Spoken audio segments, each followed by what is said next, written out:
Así que vamos a darles, por favor, una bienvenida bien boricua, bien de nosotros aquí.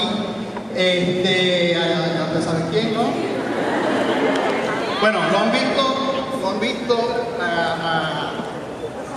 este individuo en series como Legends of Tomorrow. También lo han visto en Flash. Mi personal favorite aquí lo vemos en Arrow, en Torchwood y también en Doctor Who. Bien boricua, eres John Barrowman.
Muchas gracias, Mr. Musica. Okay, finito. Hello, Puerto Rico! Are you ready to have fun? Because this is going to be like a roller coaster ride. You're going to be bouncing up and down. Like we're all going to Miami. We're all going to Miami. No, everybody's coming to Puerto Rico.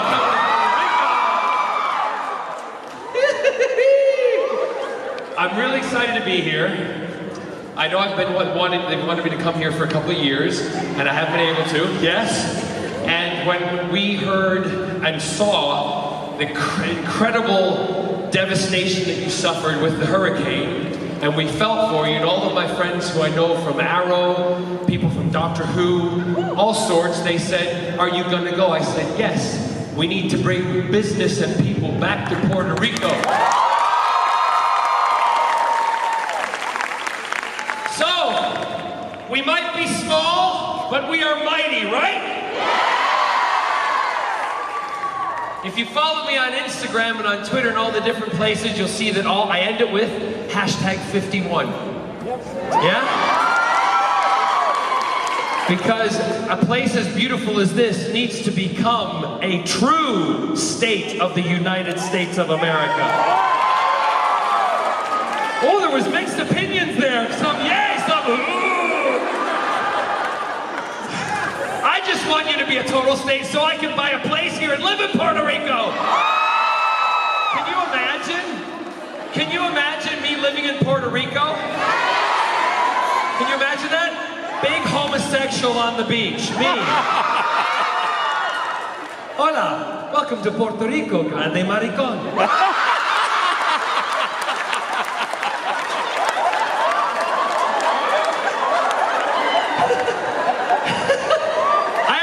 A very funny little story, and it's there's part of it in Spanish. I got a couple of stories I want to tell you. First of all, my first boyfriend, okay? My first boyfriend was from Córdoba, Spain, all right? And he, obviously I learned some Spanish from him, and he invited me to go meet his family. Now, when you translate certain things into Spanish, I was thinking literally, okay? Oh yeah, just you wait.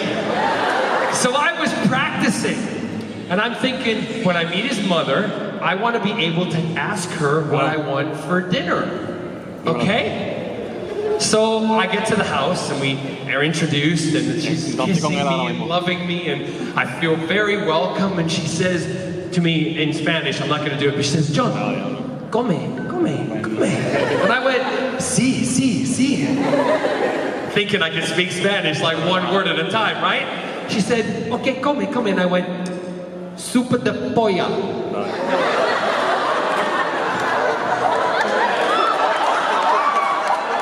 Pollo is chicken, right? Polla is big chicken. In Spain, Paco, as he said, walked over to me and he went, John, you just told my mother you want thick soup. I'm like, well, what's the problem? I'll be having it tonight if you're lucky. Anyway, so that's my little funny story. You all know I turned, I was 51 last in March, yeah? I know. Half a century, I look great. Thank you. If you said I didn't look great, I'd be like, fuck you, okay? So when I turned 50, I had a huge 50th birthday party. We flew a lot of people in from different parts of the world. And when I first started on Arrow 5 years ago, I was introduced to Stephen Amell, and Stephen was saying, I know, Stephen Amell. Oh, yeah. I hope you're ready for me, Puerto Rico. I had somebody yesterday went to me, came up and said, hi, it's very nice to meet you. Welcome to Puerto Rico. And I went, this is my husband, Scott. And they went, you're gay? I went, yeah, out loud and proud. Are you scared now? So, my birthday party, Stephen Amell said to me, he said, you know, John, welcome to the show and da-da-da. We're really glad to have you here with Doctor Who, your past, all the fan base, everything. I said, yeah, but Stephen, I've got my 50th birthday. I'm probably going to spend it while I'm on Arrow. And if I do that, I said, I've never had my birthday off. I've always been on a TV set or working when I've had a birthday. And he said, well, if you do have a big 50th birthday party, he said, I want to be invited to it. And I said, okay. So I ran to the producer's office, and I'm like, Stephen Amell said he wanted to come to my birthday party. I need my birthday off. I went back to him, I said, they're thinking about it. Steve, he said, if I do come, John, he said, I'll pop out of the birthday cake in a gold lame bathing suit. I need that fucking birthday off! Stephen Amell says he's gonna pop out of a birthday cake in a gold lame bathing suit, and you better give me my fucking birthday off! They gave me my birthday off. So, I am at the house. We're having a nice party, everything's going well, but first of all, my nieces and nephews took me out to go, quad biking, ATVing, yes? Right, so they took me to this ATV place in Palm Springs where we live, where I have been before.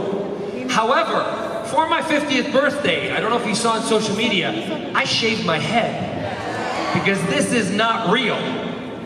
No, it's real hair, it's not a wig. Bitch, get real, this is real. It's the color that is not real. I am completely gray. I know, you don't have to tell me all the time, sister. Shh.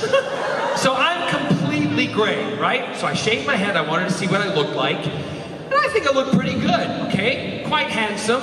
So I took my nieces and nephews who are all in their 20s, okay? And we went to go to do the quad biking, and I've met this guy before who runs the quad bike place. My nieces and nephews were all standing in a semicircle, and the guy's over here and he's saying, yeah, okay, when you're gonna do the quad bike and if you're gonna go driving up in the quad bike real fast, please don't put your feet down, because if your feet go down and the quad bike rolls back, it's gonna roll back on your legs and you'll break your legs, they'll get chopped off, we'll have to call you Peggy. I'm thinking, okay, he's a little funny, kinda cute, and he says, and if you go full throttle, please don't put it on hard, because you'll throw the quad bike back, you'll flip off your back, you'll hit your head, it'll fall off, and we'll have to call you the face of Bo. Like he recognizes me, even with no hair, and he's kind of cute. And he keeps looking at me. He goes, yeah, and if you go up really fast and you turn a corner, you go over your side. You don't want you to go around a corner and go on your side. Because if you go around a corner and you go on your side, you know something? You look a lot like that guy from the TV. Yeah, except older.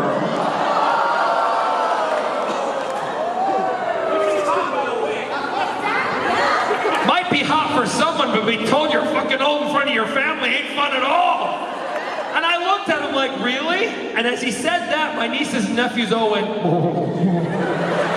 and then he looked at me and said, yeah, you look like that guy from Malcolm Merlin and Doctor Who and stuff. He said, but he doesn't have that old man hair.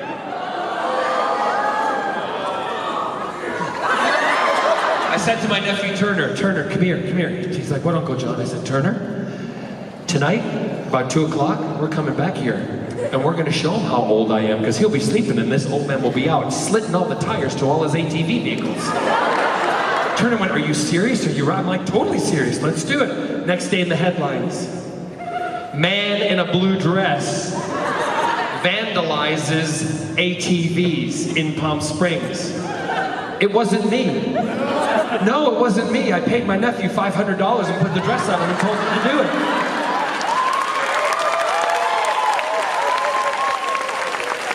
I'm totally kidding. I only vandalized one. Anyway, listen, what I do, I love to tell stories. I love to feed off of you guys. So if you have anybody have any questions they want to ask, so if you come into the line up here, if you have questions, come right in the middle. Come in the middle, don't rush, but you know, hurry up. And if I can ask the photographers, if you can stop now, you've got enough, yeah? So if we can clear out the photographers, yeah, are you done? Do you have what you need? Do you have, hey, look at me. Do you have what you need? Sir, do you have what you need? Well, come and get a couple of pictures, because it distracts me with you guys doing this, because I'll do that and all that shit, right? Is that okay? What? I'm the perfect TARDIS turnaround. No, stand there. Don't do that.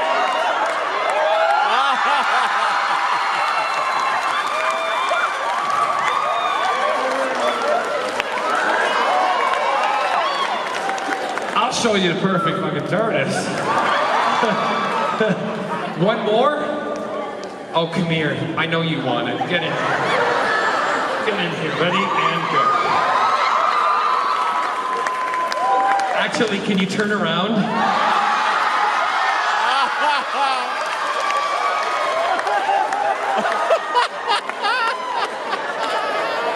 It's the biggest blue box you've ever been in your life, right? Actually, also, close those doors. I don't want any kids seeing this. Shut the door. Shut the door, yeah. If people are in, they're in now. If they're not, fuck them, they've missed it. Shut the door. This is a private party going on in here. Hurry up, get them in and shut the door. Once it's shut, it ain't opening, like me. Okay, now that we're all in the middle, if you can go down, said the actress to the bishop. If you guys can sit down, go on the ground. How do you say go on the ground? What? Kashabalala, I didn't understand a word of that. There you go, now everybody behind you can see. Okay? And when you ask the question, if you stand up or, well, honey, you'll be all right. You stay seated, okay? I have been known to work miracles, but I don't think I'm that good. Give me a second. So, where was I? Anyway, so the photographs are done. Good. So, I love feeding off you because you inspire me. You help me tell stories. This young lady right here. Go ahead. Oh, there's no mic on. Push the bottom. It's on? Well, technical difficulties. Can we shut the door, please? If they're not in by now, they're not in. Shut, if they want, unless they're gonna cry. Good luck on explaining to the kids on the way home what the hell is going on here. How many families are in here right now with their kids? A couple, yeah, well, they're old enough. They're very pretty. Yeah. Okay, go ahead. Hey, when they told you, when BBC called you, what was your first reaction when they said, hey, you're going to be playing Captain Jack? The first reaction, I went to the audition, and when I was auditioning for Russell T. Davies and also Phil Collins, who was one of the producers, I went to the audition, but I was very smart, because it was the role of a lifetime, and I thought, I'm gonna make an impression here. So, I was doing a show in the West End called Anything Goes, and I was working on that. My niece Claire was with me, and I said, Claire, I've got to leave you. I've got to go do this meeting between shows, and I'll be back. So what did I do? I put on a whole leather outfit, okay?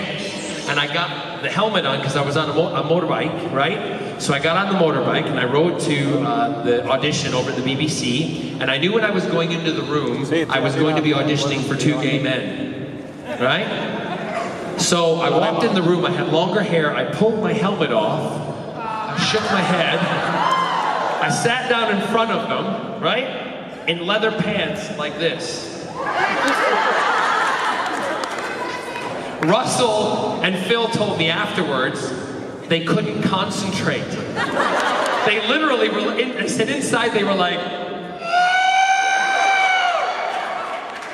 so I read the character from the script. I read him as an American, I read him as a Brit, and I also read him as a Scotsman, okay? All the lingo that I speak. So I'm sitting there, and when I was done, I sat with them and I talked to them about Doctor Who, how if they employed me being a musical theater performer who never gets really a chance to be on television, because people think musical theater performers aren't actors, which is bullshit, because we can do all 3 things. You know?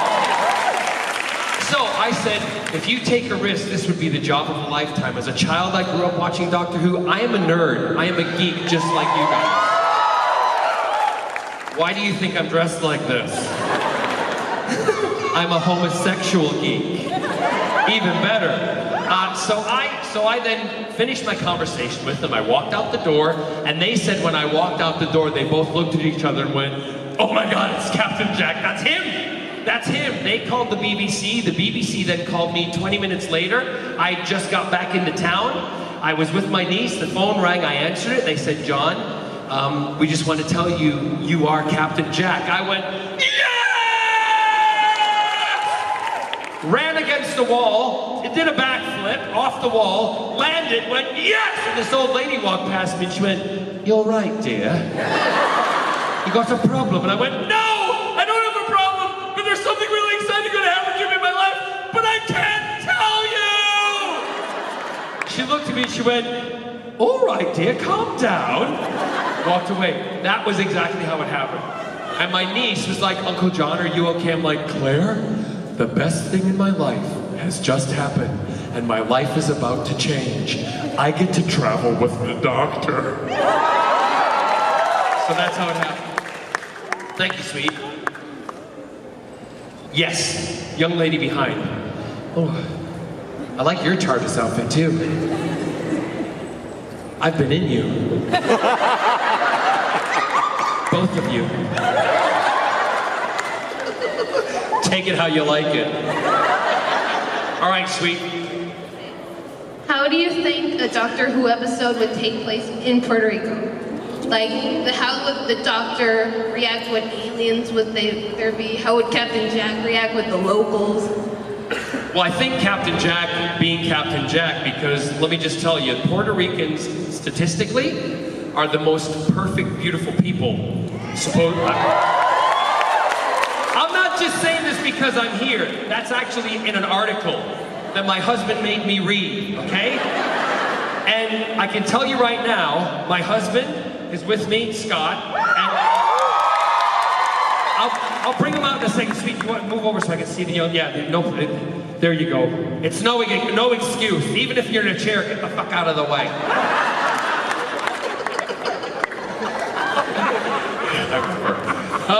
Okay, so how would he, with that in mind, I think Captain Jack would be with every single person that he came across in Puerto Rico, okay? Puerto Rico would have a lot of Jack in them. And Jack would have a lot of Puerto Rico in him. Okay? Or on him, whichever way you want to look at it. The episode, I don't know that much about the island. However, what would be really cool is to take something, because we've done this with Torchwood before. Have you ever heard of a place called CERN, which is the Large Hadron Collider in France and Switzerland? I've been there as Captain Jack. I went down to see where the atoms were going to collide and explode. And I was one of the only people to do that because the scientists were such fans. We wrote an episode about a world being created in that collision. that aliens came out of into the real world. This is what I would do. I'd go back and do something like with the hurricane, make it relevant, that it's something to do with an alien storm. But even though the devastation is coming through, they're actually doing, the aliens are doing, they're gathering stuff. They're gathering for things for their planet to make it kind of relevant. That way people who watch it are like, wouldn't that be kind of cool if that happened? It would make the bad thing turn into kind of a little awesome. And it also, in that way, with me, with storytelling, like the books that my sister and I write, all the other stuff, it makes people understand what actually happened, which is great about science fiction. While the storm clouds gather, I'd be like, yeah, okay, Puerto Rico. Thank you, sweetheart. Thank you very much. Yeah, actually, if you can help position my lovely young lady in her spot there, that would be awesome. There you go. Yes! Captain Spider-Man. Yeah, look at you.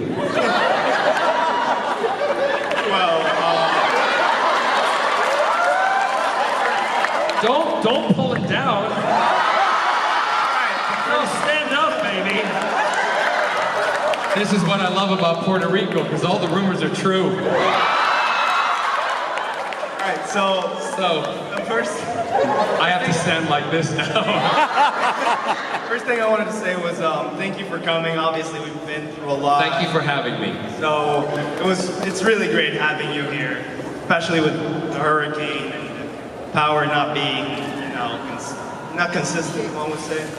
That's okay. Yeah. So my question is, in the set of Arrow, who are your favorite people to work with, and what is the weirdest experience? You want me to tell you who the favorite people in Arrow are that I work with? That means I'm never going to get employed again if I say that. Hey, David Ramsey answered it last year. Did he? Yes. Don't make that face with me. Listen, I have slept with David Ramsey, I'll tell you that.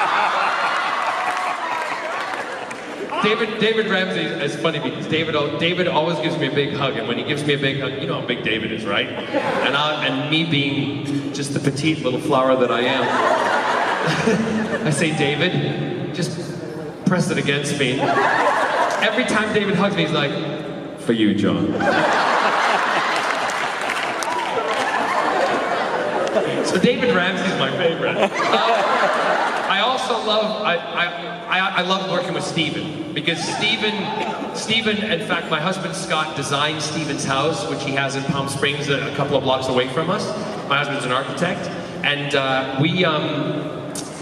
Steven and I have a lot of good fun together, because Steven has the same kind of sense of humor that I do, and just like the stupid things. One of the things that I did to Steven on set, and this is what I love about him, very easily. Now there was a scene that we were doing together in a big square, and it was Malcolm Merlin walking around Steven, Oliver, and telling him about how he's going to beat him and do all this stuff to him. And at the end, I'm supposed to look him in the eye. Let's just say I say to him, or I will kill you. And I'm supposed to walk past him, and the camera is supposed to pan in on him and stay on him, okay? I told the guys in the camera, don't stop running. Keep the film, keep it going when I'm finished, because I'm going to do something, okay? So I'm circling around Steven, talk, blah, blah, blah, Malcolm talks, blah, blah, blah, blah, blah, and I turn to him and I look at him and say, otherwise, Oliver, I will kill you. And then I turned that way instead of that way, and I went, because shoot that poison arrow through my heart.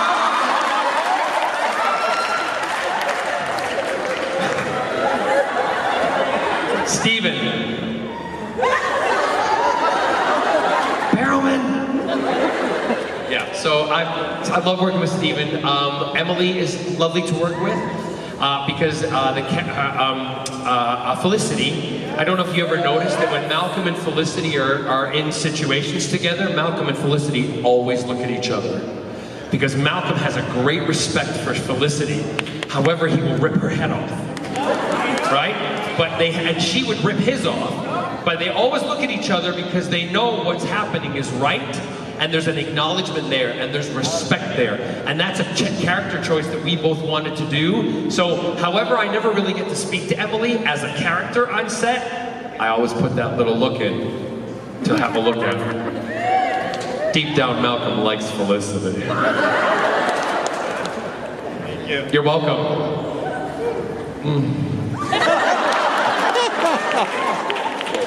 And also, Hello, sir. how are you?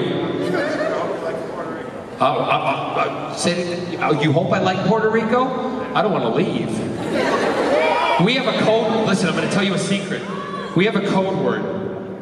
Brett, are you here? Come here. This is one of my best friends, Brett and Javier. I brought them along with us because we just like to have fun. And if you've been following on Instagram, I'm going to ask you one question.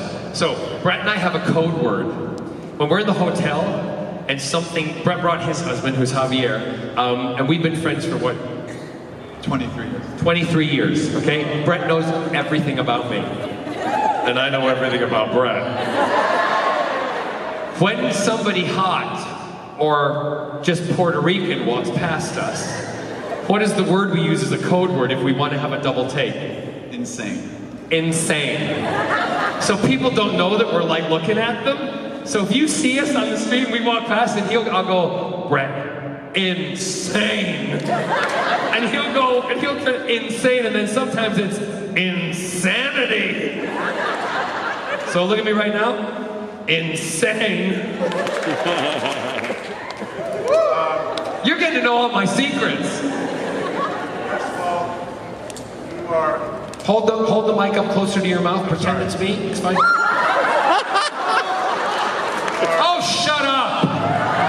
He doesn't care. You are an amazing actor. You are... Speak right at Sir. Speak. I'm sorry. It's okay.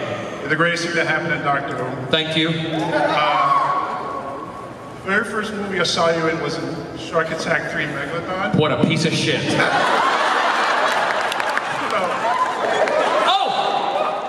Can I tell you a story? Yeah. About Megalodon? Yeah. Do you want to finish your question, then I'll tell you the story? This is related to Megalodon. What was your experience working on that? My experience on Megalodon was very interesting because it was one of the first movies I ever did. And I said to Scott when I was going off to do it, I said, honey, actually no, it was before we met. I was like, to my agent, what am I going to do? And he said, you're just going to go do it. You're going to do it for cash, okay? I did. It bought my first house, okay? That was it. I mean, it wasn't a very big house. It was a little what we'd call a condominium here, and it was small. It was like a studio flat condominium, right? You know what I'm talking about? But it was mine, and I did that movie, and I felt I earned it, and it was a big deal for me. However, working on that movie was a piece of shit. I can imagine. But that movie became one of the top 5 movies in B-rated movies in the history of B-rated movies. Also, the line that I added that wasn't in the script. How many have seen the movie? Okay, I'll tell you this little story. The girl I worked with, here's me having to do a bath scene with her, make love to her, do all this stuff. Totally not interested, right? Totally acting. She'd had so much Botox, her body couldn't move, right? She was completely like this. In the bath with me. So I'm having to make love to this. Well, the director says to me, the next day he says, John, I need a reaction from her. Can you do something to make her react? I went, yeah, no problem. So I get out of the car in the scene, I'm supposed to walk up to her and deliver a line that's meant to make her react, that is not in the script, okay? Get ready for this, all right? I get out of the car, and I walk over to her and I go, hey, I'm totally wired. What do you say I take you home and eat your... Right? This was her reaction.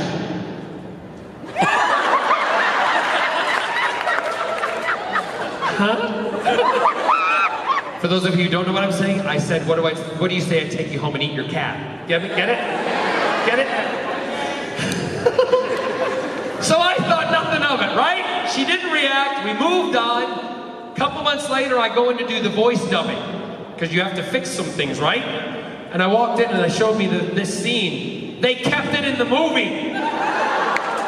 They kept it in the goddamn movie. They had me dub for television, right? Here's the dub line. Hey, I'm really wired. What do you say I take you home and watch I Love Lucy? The gayest line in the history of B-movies that you could ever say, and I'm about to go make love to a woman in a bathtub and I want to watch I Love Lucy with her. That ain't working, right? So that was it, but that line, the cat line, you know what I'm saying? The cat line became one of the top 5 lines in B-rated movie history. And it was my nephew who came to the house with my mother and father, his grandma, grandma and papa. And he came and he went, Uncle John, it's amazing news. I went, what's the amazing news? What school are you going to? He said, no. I have to say the word. Is that okay? Okay, because it makes his life funny. He says, Uncle John, oh, it's amazing. I said, what school? You got accepted to college? He said, no. He said, the line about the pussy. It's hit the internet. It's gone viral. You're really famous. I'm like, Turner, I'm already famous. I don't need a pussy to make me famous. My mother and father are like this. You want to live my life. You want to be at my dinner table when they're talking about cats. Thank you, sir. You're very welcome, and thank you for watching all this stuff. I appreciate it. Have a good day. Next, yes. I'm afraid I'm going to slip and fall. If I do, will you pick me up? By the way, I have to show you. Okay, I'm going to show you. Shut up. I have my doctor underwear on. I won't tell you who's got prime position, but it is David Tennant. Anyway.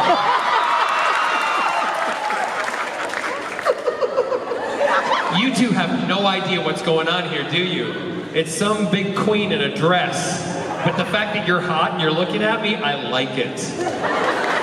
Look at him right there. Come on stage and show. No, both of you, come here. Look at these 2 little hotties. This is what they're standing back going. You two, don't you be shy. No, you get on. I show that I'm diverse. Look at those 2. Dirty birdies watching from the side. What's your name? Rishnell. Rishnell. What's your name? Miguel. What is that?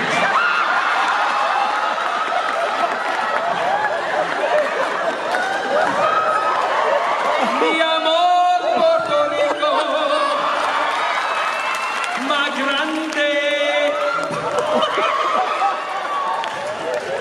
Chicken. Does it say cock-a-doodle-doo? Or cock-a-doodle don't? Guys, thank you for letting me play, okay? Good. See you later. Nice to see you. Bye, Miguel. Oh, yes. Hi. Hi. You're You're safe. Scott, get your hands off him! So the first time I saw it was in Doctor Who when you appeared on I think it was the 2nd episode of the series. When? No, it was episode 9. Yes, and it was where you had Billy Pepper in your arms over Big Ben during World War II. That's correct, and that was Empty Child. Yeah. Is that right? Yes. So for a lot of time, I've seen you as this diverse actor who can really change the attitude of his role. And when I discovered Torchwood, amazing show. Thank you. It always crossed my mind if there was ever some talk about a crossover between Doctor Who and Torchwood, sort of But I did. You have? Yeah, but see, you didn't see it in Britain when we made them. Doctor Who and Torchwood were running at the same time. So we lived in a building we called it Who Towers, okay, in Cardiff, Wales. David lived in it, Billy lived in it, I lived in it, Russell lived in it, Elizabeth Sladen, Sarah Jane lived in it, we all lived in it. I wanted a part of history, so I bought mine, okay? I bought the apartment that I lived in because I wanted to have that piece of history from something that I had done. We would be working some nights. I'd be doing night shift. I'd get home. David would be getting up in the morning to go do Doctor Who. The TARDIS was here in the studio, and a curtain separated the Torchwood hub. So sometimes I would finish filming in Torchwood, and I would then change, just put on some different pants and a shirt, but the jacket always stayed the same, and I would then step onto the TARDIS and do a day's work in the TARDIS. I did that for 4 years, I think it was. So, however you watched them here, that they were different, they were going on at the same time in the UK, so I did crossover. The only thing different is that Doctor Who characters like Rose and the Doctor would never come into Torchwood. Because Doctor Who in Britain is considered a family show. That's why Captain Jack was not as in Doctor Who. He was more fun and funny, whereas in Torchwood, he was just anybody's, right? So I was the only character that really crossed. No, but I'm more referring to like No, that's not the answer I wanted. into like a mesh of styles between the cinematography and the different plots that would mesh together to make an entire episode of both universes colliding, or both shows colliding. We did that a little bit in the last. The last episode that was David. I think it was the end of Days.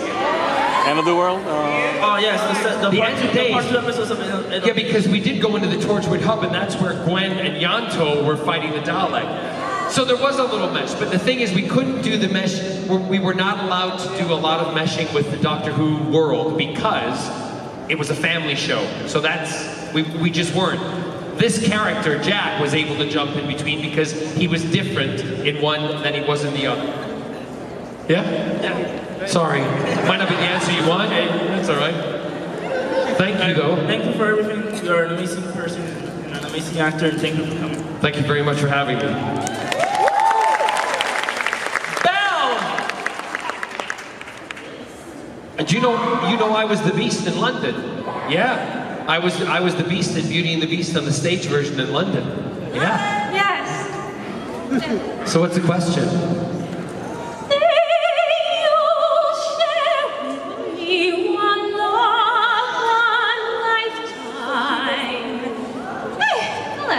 Turn your head with talk of summertime. Say you'll need me with you here beside you. Anywhere you go, let me go too. Love me, that's all I ask of.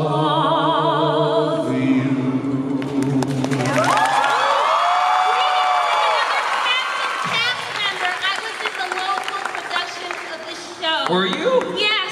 Awesome. Is there like a theater scene in Puerto Rico? Yes, Big Productions. So big productions do come to Puerto Rico, or don't they? Well, Let her answer. It's her moment. I get the excitement. I've been in you already, girl, so just chill. Yes. we don't do much musical theater, but our local community church does musical theater plays in where. And we just made Les Miserables. Oh wow! But do big productions come from the mainland to Puerto Rico? Okay, so people are going, no. I'll have a talk. No. Listen, if there's a big enough theater here, it would be great to have. That's something. Can you? Well, you know Lin-Manuel. Yes, I did meet him once. Has he come here to do? Yes, in the He's Heights. going. And he's gonna produce Hamilton. He's gonna star in it. Say it again. He's gonna star in Hamilton again. And you know what? That's the kind of shit that you need, right? Because when people see that, and I say this as a fan also of Hamilton, and I love Lin-Manuel. What you guys need to make sure is that show is so busy, because then other producers will see that show has been busy, and that there's a market for it, because the more people that go, and then if the other shows come, you're gonna have, because you got those ships coming in, you got a lot of people that need something to do before they get on that ship, right? And it's not all about buying coffee mugs and keychains. Get them into the theaters, get them into the restaurants, get them into the places. Get them out of the ports. And into the... Yes. Do you have a favorite memory of Phantom? I I Or do. Beauty and the Beast? I have a favorite memory of Phantom. I don't know if I can talk about it. Listen, I've already talked about it. It's already out there, okay? So I will tell you, but I hope I don't offend anybody, okay? I was in my early 20s, right? And I was at Phantom of the Opera playing Raoul, and one of my best friends, who's still a good friend of mine, a girl who was playing Christine, we dared each other to do something for the whole show. Are you ready for this? You've all heard about those jingly balls, you know, ding, ding, ding, ding, ding. Don't this is life. I'm sure some of you do it in your bedroom, you know what I'm saying? We're just in this private room and we're gonna talk about it. She dared me to do something with something, right? Right? And I dared her to do something with something, right? When she was walking around the stage, you could hear, and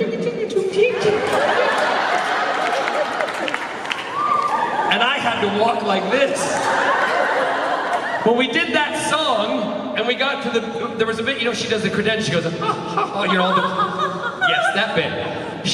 Something tingled or twingled, she lost her way, and the conductor just put his hands down and shouted, give her a map, right? Then we got to the big song, and I went, anywhere you go,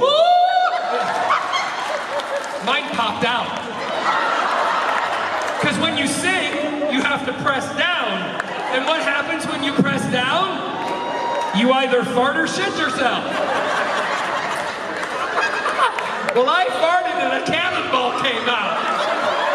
It was like being in the castle up on the hill all over again.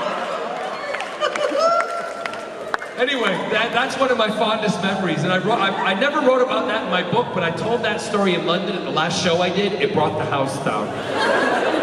Thank you, sweetheart. And you look beautiful. Thank you so much. You're welcome. Keep singing. You have a beautiful voice.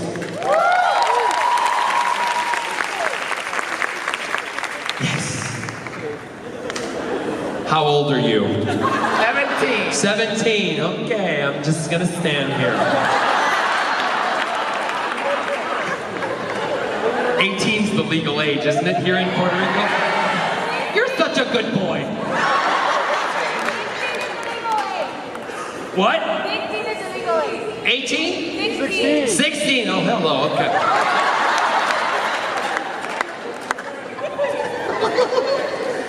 Go ahead. If you could change one of your roles in a different series, like Arrow or Doctor Who, which character you would want to be? You know, it's funny, you're not the first to ask me that question, and I'm going to give you the same answer that I tell people.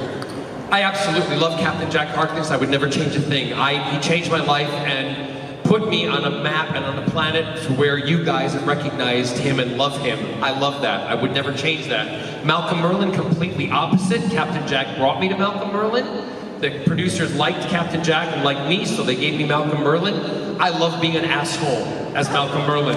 I love it. And I get to do things that I would never get to do as myself or as Captain Jack. So I wouldn't change it for the world, right? Because I don't see Malcolm as a bad guy.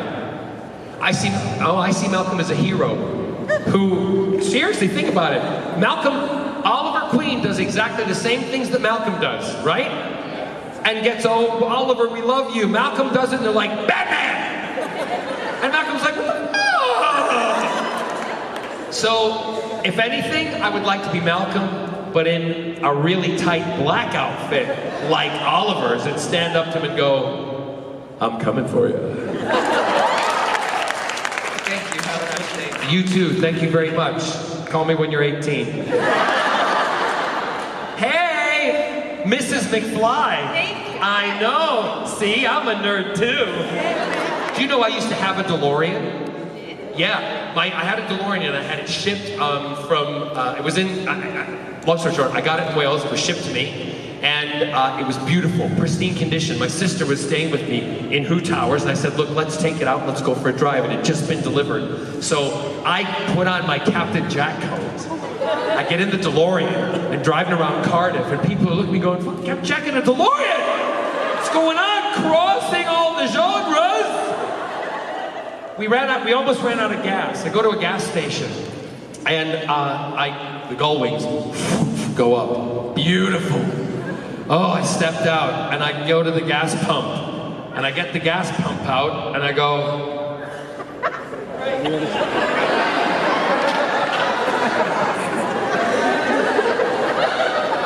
where's that fucking gas can? And I'm walking around, put the gas can back, walking around the car. A DeLorean, if you don't know, is all stainless steel, right?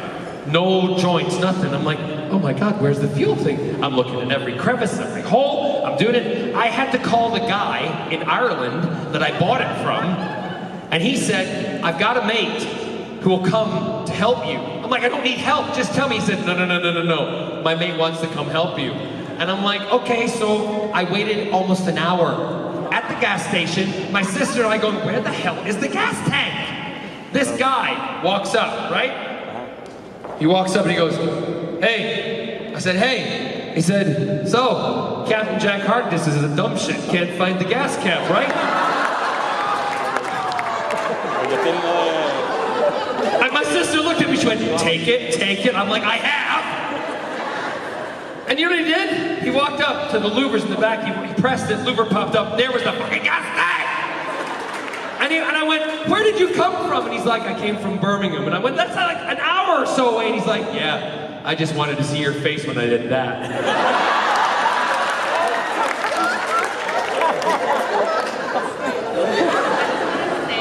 Before asking a question, I can totally relate to the shark attack experience. I myself have worked 2 films. Shark Attack films. And have you? For that same company? No. Okay. For sci-fi. Okay. For the Sci-Fi Channel shark movies are good. Yeah. I love Sci-Fi. Sci-Fi Channel do some awesome stuff. If you watch Krypton, yeah, I really like it. It's also good eye candy in that. Yeah? Totally. So I wanted to ask about stunts. Yeah, go ahead. Stunts, right? Yeah. For Arrow. Yeah. Do you have your own stunts? We all do most of our own fight sequences. The problem I have is being a dancer. When I'm taught everything's up as a dancer, right? Whereas in fighting, you're all down. So times when I'd be fighting with Steven, our stunt coordinator, Bam would walk over and go, Barrowman, let's go. And I'm like, what, he's fighting? He's like, just keep it down, really down. Think your ball's on the floor. There you go, like that. Just drag it. I'm like, that's not a problem, Bam. Thank you. Yes. Hi. I just wanted to see, as Jack, how do you think he would interact with the new doctor? Easy. New doctor's there. Okay? He'd walk up and he'd go, really? I can work with it. Thank you. See, I've thought about that. Yes. Hello. Hi. How old are you? I'm 15. Oh, Jesus. So, I've heard that Will Holland and Stephen Amell said that you're kind of funny in the show, so they crack up laughing. Is there like any moments where they have to laugh uncontrollably that they couldn't even do the scene? Yes. And I'm gonna tell this one. It's a sequence where Willa was actually dead, and Oliver's carrying Willa. And it's me and David Ramsey. David Ramsey's in the back here, and Felicity's behind Oliver, and Oliver's carrying him to the League of Assassins to go to the Lazarus Pit, and he's going to put it in the Lazarus Pit and resurrect her. You know where I am, right? Okay. So, we're back there. Steven's up front. There's a bunch of extras, and it's like 3 o'clock in the morning, okay? We've been eating Mexican food. Yeah. At least I think it was Mexican food. But it was food that was spicy. David Ramsey and I are back. Steven's got a lot to say. And when a scene's shooting that way, you have to be in the scene because you're in the background. So all of a sudden we're walking and we're shooting. We're like 5 takes in, okay? And we've done all the wide shots. We're doing the semi-mid shot, which you can still see us, and we're walking. And as we're walking, Steven's carrying Willa and he's talking, and I'm walking. I say, David. I said, what? David, I got a fart. He said, really, man? I said, yeah, I got a fart. I totally got a fart. just do it. I said, well, if I do it, he said, what was it gonna smell? I said, no, mine don't smell. Scene going on. He said, what do you mean yours don't smell? I said, I'll tell you later, but just they don't smell. He said, well, just do it, dude, just do it. So we're standing there, and we stop. Scene still going on, right? And he goes, rip it, rip it. I'm like, God, just rip it. If you watch it, you see Malcolm do that, right? And he says, rip it, and I go,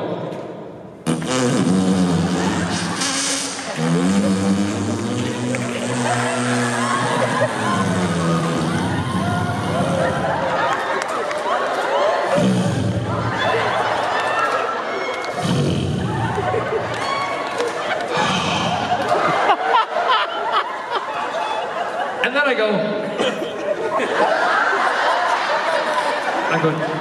you smell anything, David? He's like, no, dude, I can't smell a thing. He said, that's amazing. Totally can't smell it. All of a sudden we hear, scene's still going on. Cut! Steven turns around and he goes, fart in my mouth and prove it!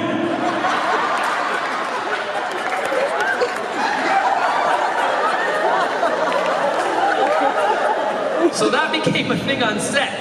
When we'd be on set, and if we were in a scene, and it was getting a little too much for us, we'd walk up to each other, just in the scene go, in different ways, fart in my mouth and prove it. All the time. The other great one was when we used to walk up to Katie Cassidy. We decided all for 1 week, we just all walk up to her in the middle of the scene, in the middle of nowhere, and kiss her.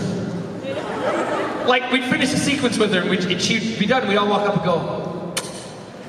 Eventually she's like, you guys are so sweet, what's going on? I'm like, why is everybody kissing me? Anyway, that was more funny when you do it, but right anyway. Yes. Hi. Hi. Thanks. First off, Captain Jack Harkness. Is your real name a pickup line too? Yeah, because the best pickup line is, hello, Captain Jack Harkness. And you are? Amy first. I didn't hear you. Amy. Amy. Amy first. What? Pay you first? What do you want to call me? What? What do you want to call me? How old are you? How do I need to be? You bet. No, wait, no, sir, you don't have to pull it away from her. I'm rude as Yep. They have to respect me, but they don't have to like me. You're the greatest asshole. Thank you very much. I just want to ask, what is your favorite scene, film and Arrow? I don't really have any favorites because I love doing the show and you answered the question in a sense for me. I love being an asshole in more ways than one. Yes?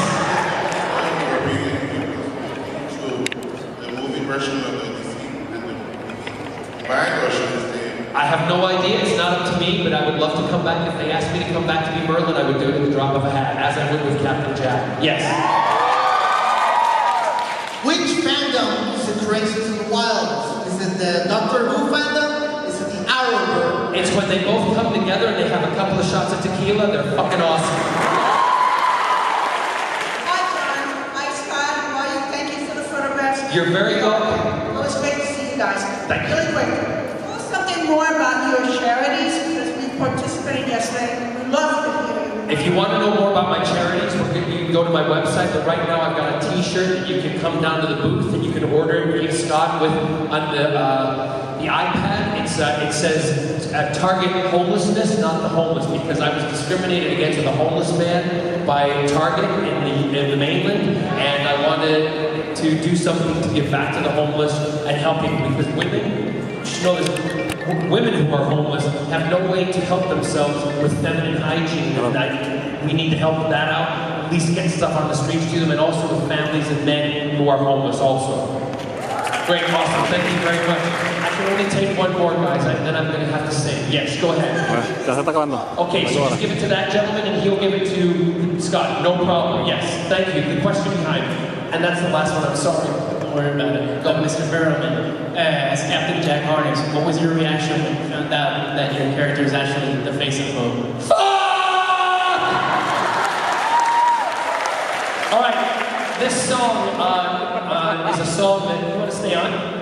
This song is a song that when marriage equality passed, in the U.S., we went to get married, and we went to the Riverside County Registrar's office, and there was a lot of older couples in their 70s and 80s, and one of the guys came up to me and he said, you know, we know who you are, Mr. Barrowman. Can you witness some of our marriages? And I said, of course. I said, it's going to be a long day. And we stood there and we witnessed all of the marriages of people in their 70s and 80s. And one gentleman afterwards, the same guy, came up to me and he said, John, he said, we want to tell you how proud we are today that you did this for us, because most of us don't have family anymore. And we never thought in our lifetimes we'd ever see the day where we could celebrate who we are and the person that we love openly, and it'd be legal. And they said, this means a great deal to us. I went away and I recorded this song about that day, because nobody, no matter where you are, should tell you who you can love, how you can love, and where you should love. And everybody should be able to love who they want, no matter how long it takes. This is a song called 1,000 Years.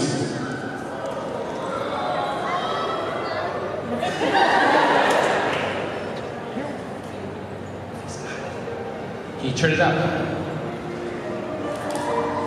If you go back and start it again, please, and volume right up. Louder.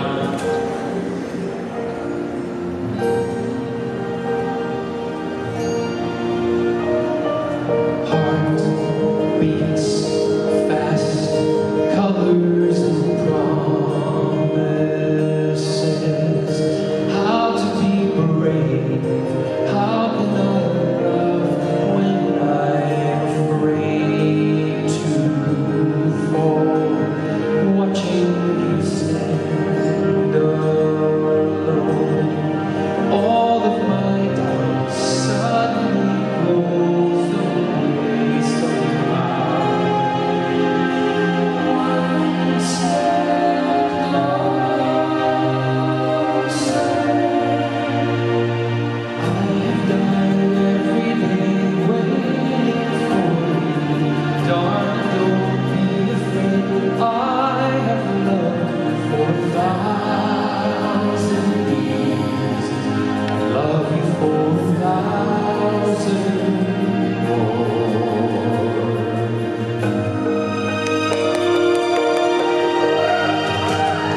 Time stands still, beauty and all she is.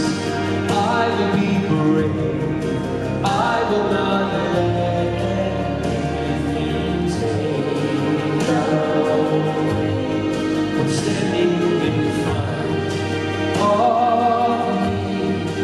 Every breath, every hour has come to end. One step closer. I've died every day waiting for you. Darling, don't